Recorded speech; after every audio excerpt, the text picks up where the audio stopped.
China থেকে নাকি machine কিনে আনলে, তো চায়না কিরকম ঘুরলে? ঘুরলাম রে ভাই, সে কষ্ট শেষ নেই আর। কি আর বলবো, আমি তো মোড়া চায়নায় গেছি দুদিনের মোড়া খাবার নিয়ে। দুদিনের খাবার খাওয়া হয়ে গেছে, শেষ হয়ে গেছে। এবারে মোড়া খাবো, কি খাবো মোড়া, কোথায় কিচ্ছু পাচ্ছি নি।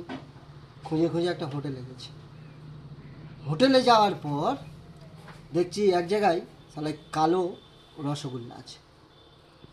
কালো রসগোল্লা ওই রকম। তা আমি ভেবেছি কালো রসগোল্লা, তাহলে ওইটা খাবো।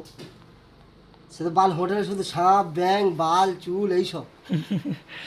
এইবারে কালো রসগোল্লা ভেবে আমি যে সারা চামচ দিয়ে তুলে দেখি যে সারা দুটো কুকুরের বিচি। কুকুরের বিচি। সারা তো আমার দেখি হয়ে গেছে, সারা কুকুরের বিচি কি খাবো। আমি ভাবনা চিন্তা করে বলি শালা কি আর খাওয়া যায়, কিচ্ছুই তো পাচ্ছি নি। দেখি যে এক জায়গায় স্যুপ আছে, তা বলি তাহলে স্যুপটাই খাই। তা আমি গেলাম, গিয়ে অর্ডার দিলাম, এক প্লেট স্যুপ দিয়ে গেছে। শালা স্যুপেতে দেখি যে 3টে মাছই পড়ে আছে। তা মাছিটাকে ডেকে আমি ম্যানেজারকে ডেকে, ম্যানেজার শোনো। ম্যানেজার এসেছে, আসার পরে আমি বলি হ্যাঁ ম্যানেজার, এতে মাছই পড়ে রয়েছে কেন? সে শালা ম্যানেজার বলা আমার কথা কি বুঝেছে কি না বুঝেছে বলা কিচ্ছু বুঝতে পারিনি। ম্যানেজার কি করেছে বলার ওয়েটারকে দেখেছে, একটা মেয়ে ছিল ওয়েটার আছে, মেয়ে ওয়েটারটা এসেছে, ওটা চাবিলি চুনা মুচ্ছেন চা কোন পিছা চুনা মুচ্ছেন তা। আমি ভাবলাম যে শালা কি বললো। সে শালা ওয়েটারটা দেখি যে ঘুরে এসে ওই 100-র মতো মাছি নিয়ে বড় আমার সুপেতে ফেলে দিয়েছে।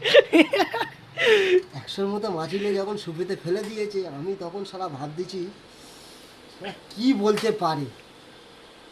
তারপরে আমার যতদূর আইডিয়া, ও শালা ওয়েটারটাকে বলেছে ম্যানেজারটা যে হ্যাঁ তুই মাছির স্যুপ, এটা তুই 3টে মাত্র মাছি দিয়েছিস, ওই জন্য মনে হচ্ছে শালা 100-র মতো মাছি নিয়ে এসে দিয়ে দিয়েছে। তা কি বলবো রে ভাই, সে দুদিন ভোর তারপরে ওই না খেয়ে আমাকে থাকতে হলো। সে চায়নায় মজার জায়গায় এত সাজা পেয়েছি সে বলে আমি বুঝাতে পারবো না। আবার জ্ঞান ফিরে গেছে।